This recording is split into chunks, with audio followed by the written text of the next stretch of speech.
was a lot of controversy surrounding the last console Zelda game. People were split. Some moaned about Wind Waker's cartoonish look, while others embraced it. It was probably the first time Zelda fans were in different camps on the direction the series was taking. It's 3 years later, and Nintendo has been hard at work trying to rekindle the spirit inside players. The result is The Legend of Zelda Twilight Princess, a love letter to anyone who has ever enjoyed a Zelda game.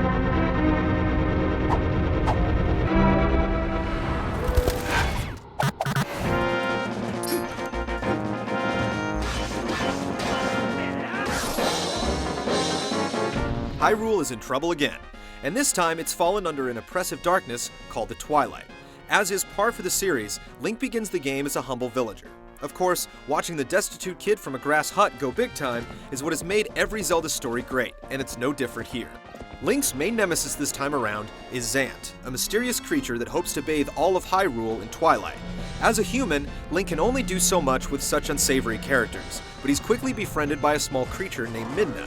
She steps into the role of Navi from Ocarina of Time quite well, offering you hints when you need them, controlling your entrance to and from an alternate reality called the Twilight Realm, and even aiding you in reaching out-of-the-way places. The story unfolds in a variety of ways, but Twilight Princess does not include a second of voice acting. It can seem dated at first with all the high-production 10-hour games these days, but the series is still one of the best at developing characters with sharp writing, looping animation, and simple sound effects. There are plenty of gorgeous cinemas though, more than in any Zelda game before, including those patented touching moments that the series is known for.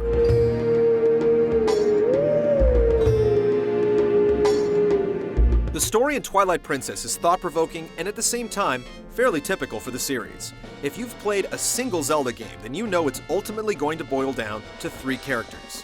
How Twilight Princess gets there is smart and unexpected.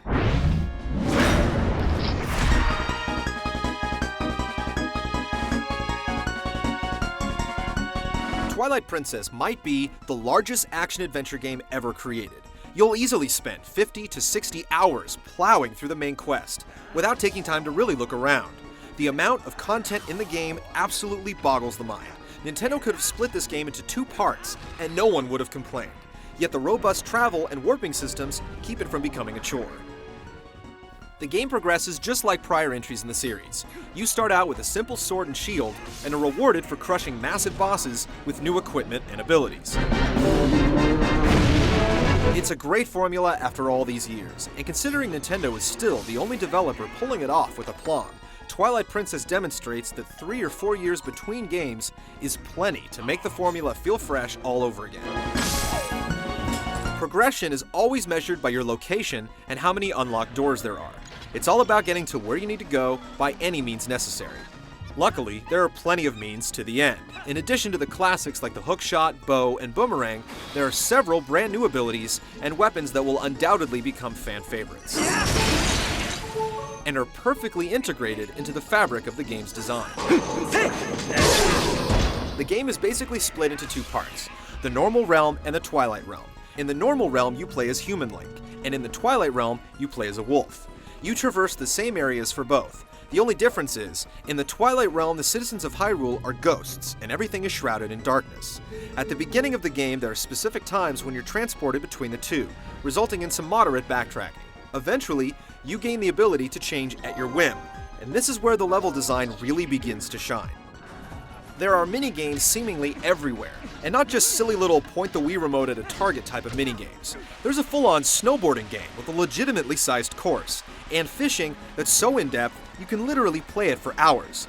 It also features some seemingly devilish puzzles that will humble you when you eventually figure them out. The Water Temple is especially interesting, as the entire dungeon is built around the concept of rerouting H2O around the massive layer. There's no denying that Twilight Princess is a GameCube game where the visuals are concerned. There's no discernible upgrade when you step up to the Wii version, but the art in this game is absolutely incredible. Occasionally, you'll stumble upon a few nasty textures here and there, but what Nintendo has pulled off with the limited resources is nothing short of astounding. It just goes to show that good art can keep a game from looking dated, no matter what the hardware is. At the same time, the expectations for the Wii are a little higher, and this is one area where it does disappoint a bit. The music also has some issues. All the classic scores are here, but the audio quality is generally flat. It's time that Nintendo says bye-bye to MIDI music.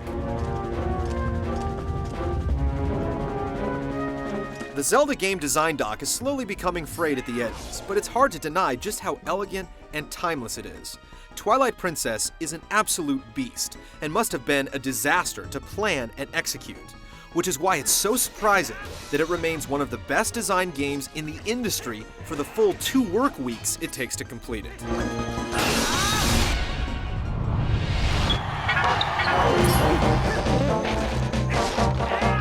Obviously, the hot button topic is how the Wii's controller works with the game. No, your arms won't get tired playing it. It's interesting that Wii functionality came so late in the game's development when you consider that it's mixed almost perfectly with the rest of the gameplay.